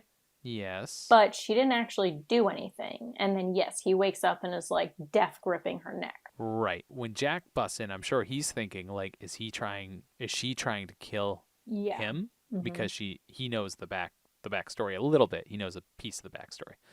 Well, he knows that she was the convict and he's the marshal. So he says that he's not responding to antibiotics. He's bleeding internally. He has well, 104 he also degree starts fever. having a seizure. Yes, at that point. Yep. I don't even think Jack like separates them. He just starts having a seizure. Right, and then he's able to release her. He tells her at this point about seeing the mugshot, probably because he was wondering, is she trying to kill him? Yeah. So he finally talks about it, talks about his feelings. Good for you, Jack. Good for you, Jack. We go back to the flashback at that point. A lot of flashback back and forth in this one. Yeah. You know, the farmer's driving her to the train station. Okay, so this was hard for me. This was hard for me because they were listening to Patsy Cline, who I recognized as Patsy Cline immediately. And then he like, they actually talk about Patsy Cline. Like, he's like, oh, do you listen to Patsy Cline? Yeah, that hit me because my Nana, who was essentially my mom, my mother figure, when she died when I was 11, but she used to listen to Patsy Cline all the time. Like she had a, cassette, and that was in her car. Like, even after she passed, like the first time her car turned on, like we turned on her car after she passed, like it was playing Patsy Cline. Oh, jeez. So you have a deep connection to Patsy Cline. Yeah. I mean, it's Crazy. It's a song that she used to listen to a lot, and I still can't. Oh, I can't listen to that song. Aww. Thankfully, like they don't play it super often. Like it's not like you're in a Stop and Shop and they'll play it, but every once in a while, for whatever reason, I hear it and it's rough. Oh, sad. But yeah, so that was sad. I was like, Right. And it doesn't help this scene whatsoever with that sort of back knowledge. Yeah. She notices that something's up because there's a dude following them, and she sort of clues into, like, there's something up here. Mm-hmm. And he mentions that he saw her picture in the post office. The reward is $23,000 for her. And he was like, it was a hard decision, Annie. Which seems simultaneously low and high. Like, $23,000 is like nothing to shake a stick at. But if she's being hunted like across, like if she's being hunted across countries, like she's from Canada, an international criminal. $23,000 doesn't seem like very much money. It does seem like an arbitrary number. Yeah, so I just found that to be very strange. That is a strange number. Not that I know much about, and also like, is this guy he seems like a bounty hunter. Moron? I thought you were gonna say, is this guy a moron? No, like the marshal is. The do we marshal. know that he's actually a marshal? No, we don't know that because like we've never seen a badge or anything. He was like speeding after her and whatever. Like I think he's some kind of bounty hunter. Okay, and I'm going to agree with you on this because when he pulls up next to them and he gives her the finger guns, very unprofessional. That's bounty hunter. That's bounty hunter. And I know a thing or two about bounty hunters because you love Dog the Bounty Hunter. That's a show that you catch every week. No. And you watch it and you DVR it and you rewatch it 3 to 4 times. Cowboy a week. Bebop. Okay. Is what I was referencing. Okay. I was close. No. So Walt, so we're back on the beach. Walt and Michael are in the tent during the rain, and they talk about the bald older guy, and we find out that his name is Mr. Locke because Walt is friends with him. Yeah. And he's like, Mr. Locke said a miracle happened here, and he's my friend. And then I don't trust he said, and then Michael's just kind of like, look, I'm going to get your dog back. And then the rain stops. Because he's like, I'm going to get your dog back as soon as the rain stops. And then the rain stops, and he's like, God damn it. Yeah. So. Classic dad move. Right. So Michael heads out into the jungle looking for Vincent the dog. He's walking through the haunted damn jungle. Name? His son is Walt. Okay. Michael is the dad. And Vincent son is Walt. The dog. And Vincent is the dog. Yeah. Okay. I love when dogs have like real, like normal human sounding names. Yeah. Michael's walking around in the jungle and he's talking about the haunted damn jungle. And he's looking for Vincent. He hears some roaring and crashing. We've seen this before. Mm-hmm. He runs through the grass. Welcome to the jungle. He was not singing that. Just cut that. That's staying in. In fact, I'm going to enhance it and add echo to it. Gets worse and every perhaps day. some percussion. So he runs through the grass. We never see what's following him. at that point. But does he see it? I mean, I don't think so. He looks, but if it's far enough away and if it's covered in trees, he might have seen something, but I don't know if he actually knows what it is. Yeah, I mean, you're not going to stick around and try to look at it. Right. You just got to look at it, but you don't want to look at it. You got to run. What he does look at, though, is he stumbles into the Korean girl who's bathing herself. He sees her and boobies. He looks at it. Oh, yeah, he does. But then he's like, I didn't see it. I didn't look at it. He said that he didn't look at it, but he did look at it. And he's so, like, awkward about it. It's really He's very cute. awkward. He said, I didn't see anything.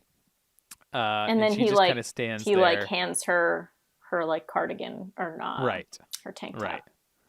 But what I was wondering is, like, he's not going to clue her into there's a crashing beast coming for them in that area? No, I think he does say something. He's like, I was running, there was something chasing me. It's not...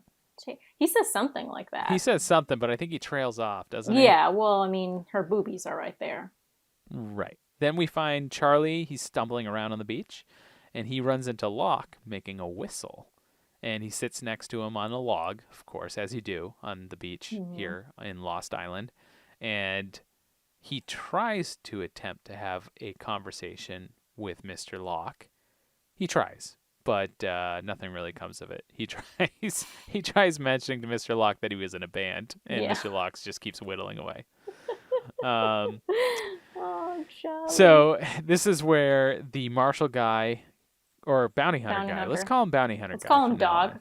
Dog. Let's call him Dog the bounty hunter with long blonde hair. Luscious blonde hair. Blonde hair. The bounty hunter guy, he's screaming in agony constantly for like 20 minutes in this episode, I feel like. Sawyer approaches Kate on the beach. He calls her Freckles, of course. And he says, I just love to stir up your emotions with the Sawyerisms. And he says, need a light? And then he says, I came by to thank you about taking the gun or something like that, which seemed a little strange. But then he kind of puts it in her brain like, hey, you should use that gun on that guy because he really needs to go. Marshall talks to Jack. Marshall. Let's call him Bounty. Dog. Dog talks to... Don't say no. Dog is going to be confusing because we've got a dog. Because we got Vincent Just the call dog. him Bounty Hunter. Okay. Bounty Hunter talks with Jack about Kate, and he said, so she got to you too, huh? And I'm like, what the heck's going on here? You know, there's got to be some more story here about Kate that we don't know. Mm-hmm. So we flash back to Kate again. She's in the truck. She grabs the wheel and she flips the damn truck. And the truck catches on fire. That girl just flipped out. She did flip out, and she pulled the farmer out of the fiery truck. Which I love. And she drags him out, showing that, yes, she's crazy and like kind of a rebel. She's trying to get away, but she's not a monster. She's there to save. Killer. Right. Even though this guy was trying to turn her in for the bounty money. Right. She could have just left him to burn and just run off through the grass and walked because she likes walking and farms. Yeah. Bounty Hunter, he gets the drop on her and he says, picker-upper. And he We're does also not sponsored quicker, by Bounty. But he did quicker pick her up her. He tried. This. Oh, then he did, yeah. No, he did. He says, hey, Kate. And he's got the gun next to her head. So her name must be Kate. Unless it's a pseudonym of some sort. We're on the plane with them together. And Kate says to the bounty hunter, she says, I have a favor to ask. And he says, really? This ought to be good. Yeah. And then, boom, plane crash. Because he was like, what was the favor? Right. And then she says, Ray Mullen gets his $23,000 for his mortgage. Ray Mullen is the farmer. Yes. Yeah. So she's not a monster, and she wants him to get the money. Yep. And then he said, you really are one of a kind. Yeah. If she hadn't stopped and pulled Ray out of the vehicle. Right. That's true. Yep, she could have probably gotten away. He asks her if he's going to die. She agrees, like, yeah, you're probably going to die here. He asks her if she's going to, kill him. Hurley shows up to Jack. He's like, yo. I just love Hurley. Every time I see Hurley, he's just the best. So he tells Jack that she has the gun, and Jack's like, what? And he rushes over, and then we hear a gunshot, bang, and then we find out it wasn't Kate. It was Sawyer. Of course. Yeah, who shot him. And Sawyer says, he asked for it. You know, something had to be done.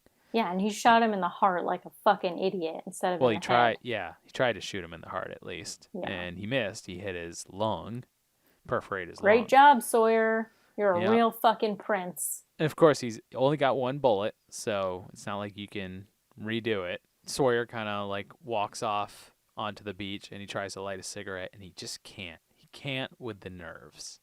And I thought that was interesting. I thought that was an interesting, humanizing portrait of Sawyer. Yeah, whatever. Where we finally get to see that he's shook by something like this. Oh, poor fucking guy. He can't light his cigarette. I feel so bad for him. Oh, you hate this guy. You hate him. Then we find out that the whistle that Locke is making was a dog whistle. And he finds Vincent the dog. He tells Michael that he tied him to a tree for Michael to bring it back to Walt himself so that they can reconnect. And Michael's like, hey, thanks. So Locke, creepy guy, not creepy guy. Sawyer, creepy guy, not creepy guy. Korean husband, creepy guy, not creepy guy. There's a lot of back and forth here. Listen, Korean husband, we don't know the backstory yet. And there's definitely a cultural element at play here. Mm-hmm. But you can't be a douchebag and then just say, I love you, like everything's forgiven. Oh, I thought that's what you did. I thought like you could totally do that. All right, I need to talk to your wife. Nah, she's busy. After that, Kate sits with Jack, tells Jack that she wants to tell him about her past. And Jack kind of shuts her down. He's like, you know what, Kate, doesn't matter who we were, what we did before the crash. 3 days ago, we all died. We should all be allowed to start over. Clean slate. Tabula Rasa. Then we get a great musical montage scene where Hurley listens to his Discman.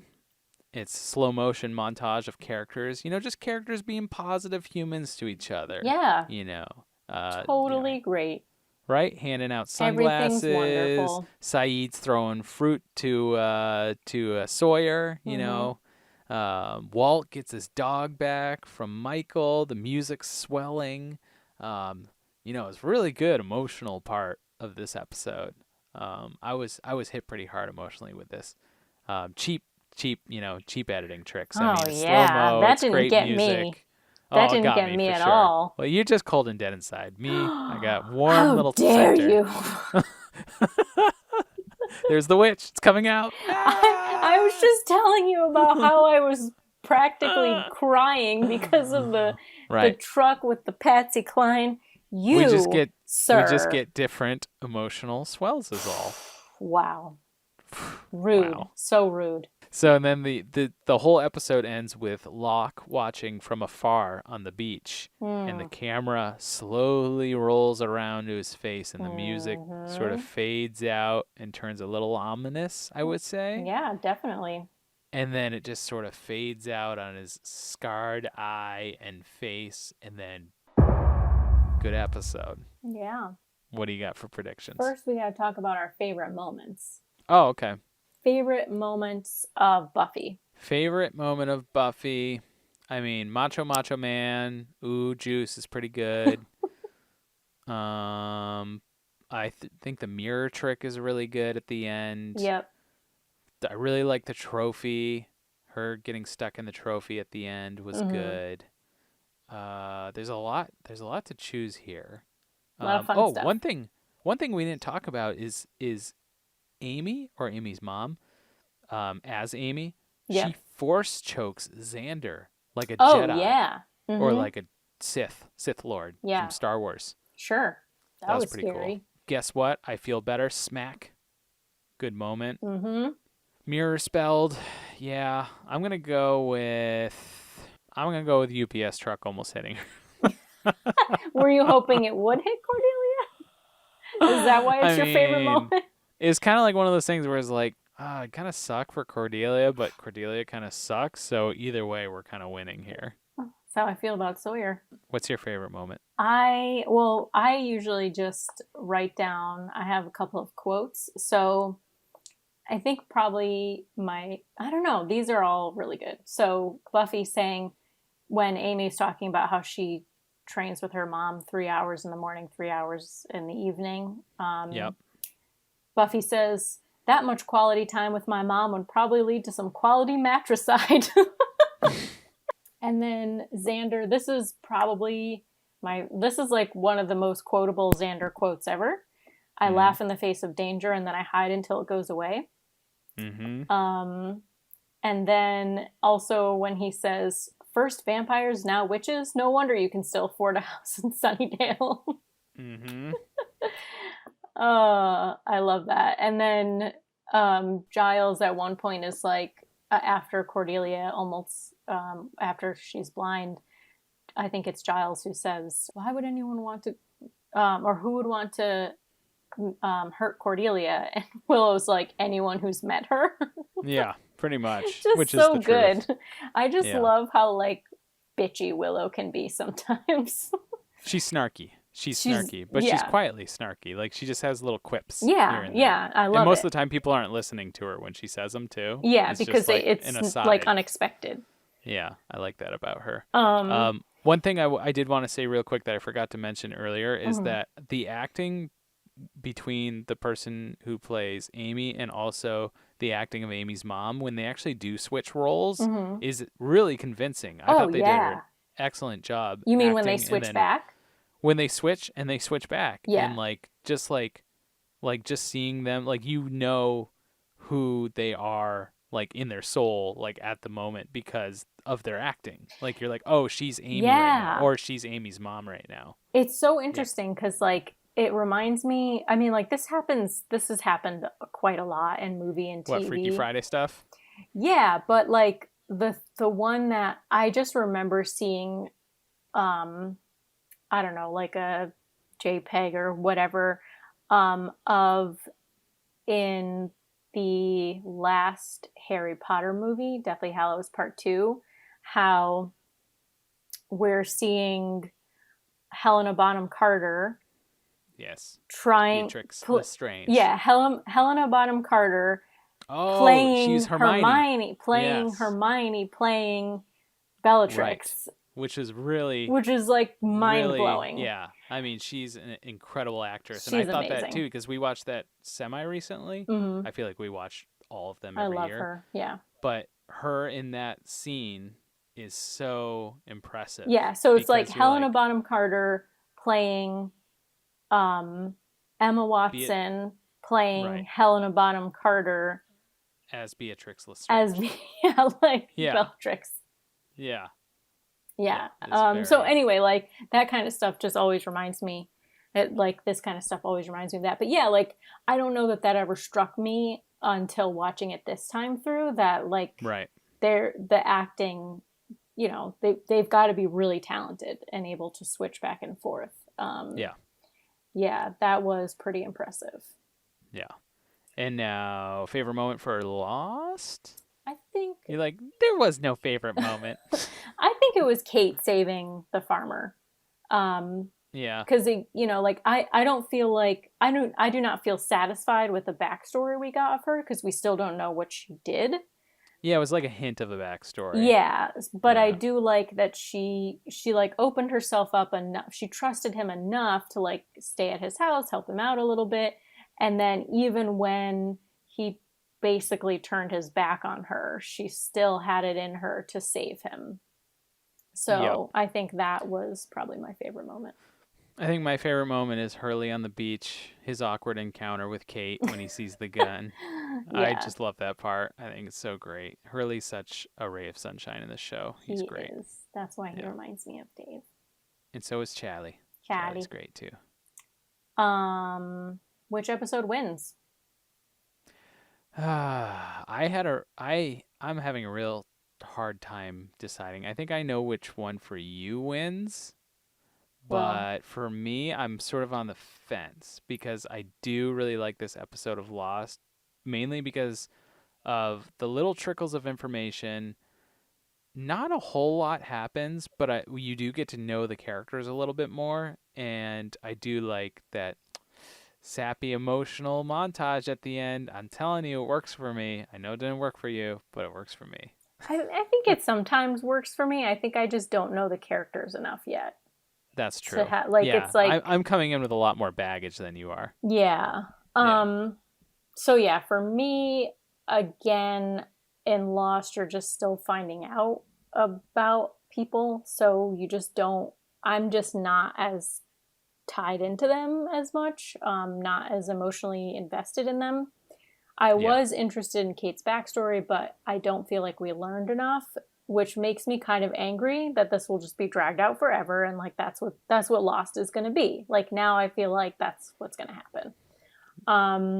I'm starting to wonder if the pilot episode was so crazy that they can only go down from here. They did too much in the pilot. Yeah. Whereas like Buffy, it starts out a little bit slower. Yeah. And there's not as many characters, so you get to know them a lot quicker. They form their identities and like their places in their group much quicker, or not in their group, as like the case of Cordelia, for example. Like, you know, she's the bitch who doesn't want anything to do with them, thinks they're all weird, but like that's her role. So I'm gonna say Buffy on this one. Like, even though they clearly misunderstood witches, again, like it kept me entertained. I thought this was a really good Buffy episode. I don't know if I can admit defeat on the Lost vs. Buffy. It's not defeat. You gotta take it. You gotta take ourselves away from this. Right. You know, I gotta stop claiming ownership over my show. Yeah. But I did enjoy this Buffy show as The Witch. Episode 3, The Witch. Just Witch. So predictions. What do you predict is going to happen next in Buffy? I have no idea, honestly. I thought I knew what was happening, but I am completely lost now that we're doing Monster of the Week stuff. So here's my prediction. Yeah. It's not going to be a Monster of the Week next week because they wouldn't do 2 Monster of the Weeks right away because you would upset the fans of the, what do they call it? The big band? What is it? Big Bad. Big Bad. Mm-hmm. You'd upset the fans of the Big Bad, right? So you gotta string them along. You gotta give them another little morsel of candy of the Big Bad. So it's gonna be a Big Bad episode. Okay. And it's going to be, we're gonna see something with Darla. Darla's gonna come back, and wait, she didn't die yet, right? Nope. Okay, so Darla's gonna come back. And she's going to have reinforcements. Just going back to my other prediction. Is she getting them from the blood pool? Yes, blood pool. I'll stick with blood pool. That will come back or for blood sure. well. I think you called it a blood well. Amy's mom will come back at some point. She is going to, because she's in the trophy right now, she is going to bust out of that trophy at some point. Somebody's going to do something. Is going to break the trophy case. And then she's going to be let out. Somehow, like Genie in a bottle, she's gonna come out, and then it'd be even cooler if she like met up with the master and they had like a love affair of some sort and made like a super vampire witchy baby. Okay. This is my prediction. Okay. It shall come true. Was that true. the thing that because you had said earlier in this episode? No, I completely forgot. I said, okay, let me write it down. And I wrote down new prediction, : and then I didn't write it down. Jesus. Oh, boy. But I kind of like my new prediction better. Okay. Maybe. If I think of it, I'll say it next episode. Okay. But I won't, and I won't. Cool. All right. What I predict will happen next on Lost. All right. I'm going to finally drop the dog demon thing. I don't think the cute lab is a demon anymore. Well, he's back now, so. And his name's Vincent. Yeah, but that doesn't mean anything to me. I just feel like that's not happening. I think a demon dog could be named Vincent. Vincent Price. Okay. I mean, he was a horror film. That's true. You know, whatever. Okay. So I hate how you shoot holes in all of my... You always have good comebacks. I learned it from Buffy. God. I'm kind of with Hurley that it might be dinosaurs, or probably not actual dinosaurs, but some kind of dinosaur type creature, because like a large lizard person. Something maybe. It's like just a swamp very thing. Jurassic Park, the way that the trees move in the forest when the creature is coming after them. It's shot in the same area as Jurassic Park. Yeah, so it's very Jurassic Park. Right, because it's the same trees, so same shaking. If they can have dinosaurs, like that's the other thing is I'm sorry if I were Hurley and I was like maybe it's a dinosaur and Jack's like, well, dinosaurs are extinct, then I'd be like, they brought him back in Jurassic Park. Who's smart now? Who's a doctor now? Jack. You don't know Jack. So, good thing I'm not in this show. You would have made all the friends on that island. I would have been friends with Hurley. You would have been like, no, I'm not keeping it secret, Saeed. I'm telling everybody as soon as we get back on the beach. Yeah, you better hope I wasn't on that mission. And then you would have taken that gun. And I'm the leakiest bucket. Yeah, you are. And you would have used that one bullet to shoot Sawyer right in the face. Yep. Day one. You would have found that thing, you taken it from Kate. Again, motherfucker. Yeah. Pow! He's like, you don't even have freckles, Pinky. That's what he would have called you. Oh yeah, he would have been so dead. But they wouldn't have trusted me with the gun. I'm too fiery. Anyway, so scary. I think we're going to see the old guys. What's his name? Mr. Locke. Mr. Locke, which is a creepy name. We're going to see his backstory or his flashback next, and I think he whittles bodies. What? The reason you think he whittles bodies? Yes. Okay. The reason I think we're going to see his backstory next is because, and I went back to verify this, Charlie was the last to speak in episode 1, and then in episode 2, we see his flashback.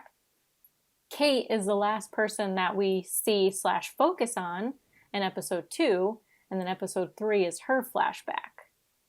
So at the very end of this episode, I see a pattern emerging. We see creepy old guy. So I think we're going to contrast. His name is Mr. Locke. Mr. Locke. In Loch Ness Monster, I think we're going to see his flashback next episode. Yeah. Wow.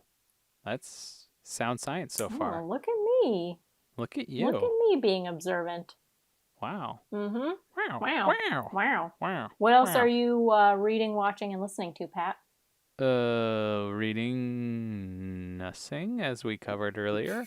I watched a movie, Charlie Chaplin movie, Modern Times. Mm-hmm. What did you rate that? I gave it like an 8.5 out of 10. I think I gave it a 7.8. I was sort of regretting. I feel like I gave it a little too high of a score because I didn't enjoy it 8.5. Yeah. I probably enjoyed it like more 6.5, but I respected it up to an 8.5 because of the history around it. Yeah. But as far as enjoyment goes, there's a lot more movies that we've watched already. So it's hard to rate sometimes. Yeah, I think I did the same thing, that I gave it a little bit higher because of, well, I said like for art. And it did art. It did make me laugh. I give it 7.8 for art. Well, I said for strong female character, for making me laugh, and for art. Because it did make me laugh, but then I did feel like it just went on and on and on. Yeah, it was like just a little too much. Yeah. We also watched Hunger Games, Catching Fire. Yeah, nice. Mockingjay Part 1. Mm-hmm. We watched that because my wife is a big Hunger Games fan, and she's always forcing me to watch them. Does she like Twilight? Did we talk about this? She also likes Twilight, yes. All the Twilight movies are on Amazon Prime for free. Oh, although you probably own them. Blu-ray. Of course you do. And we started watching Master and Commander last night, but we only got about an hour in. Oh, it's awesome. So good. I mean, that's Russell Crowe, right? Russell Crowe. Yeah. If you like boats. If you like boats and the ocean and like ships and not against slow burn action suspense on the Does it water. have Johnny Depp in it? Does he play a pirate in it? He does not. It is not Pirates of the Caribbean. Is it a pass? Are you going to pass on Master and Commander? Yeah, I'm pass. Okay. Well, it's all the best things from those movies. What? You said it didn't have Johnny Depp. Water. You're right.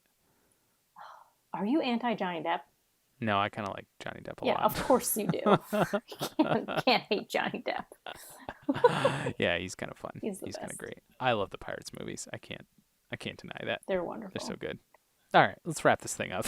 Well, are you going to ask me what I'm reading and watching? Right. Yeah. I always forget about that. What have you been watching and listening to and reading and looking at? What do you look at? When we last recorded, I was mad at you because I was trying to finish A Court of Thorns and Roses. Mm-hmm. And Court of Thorns and Roses, yeah. And you wouldn't let me finish. So I blew through the end of that and the second book, which is like twice as long. It's like Power reader. Very, very long. You know how long it takes me to read a book? How long? A decade, about. Yeah, it takes me a long time. If I'm really into it, I will read very quickly. Yeah. Because I'll just do nothing else and read. And I finished watching Curse, the Netflix series, which is really great. If you're into magic and fantasy and Merlin stuff, you should watch it. I'm back to watching RuPaul's Drag Race. Of course, because I get texts in RuPaul's voice. You get very sassy RuPaul Very sassy texts and emails. Yes. But they only have up to season 6 on Hulu, which is the one that I'm watching now. So I'm very sad.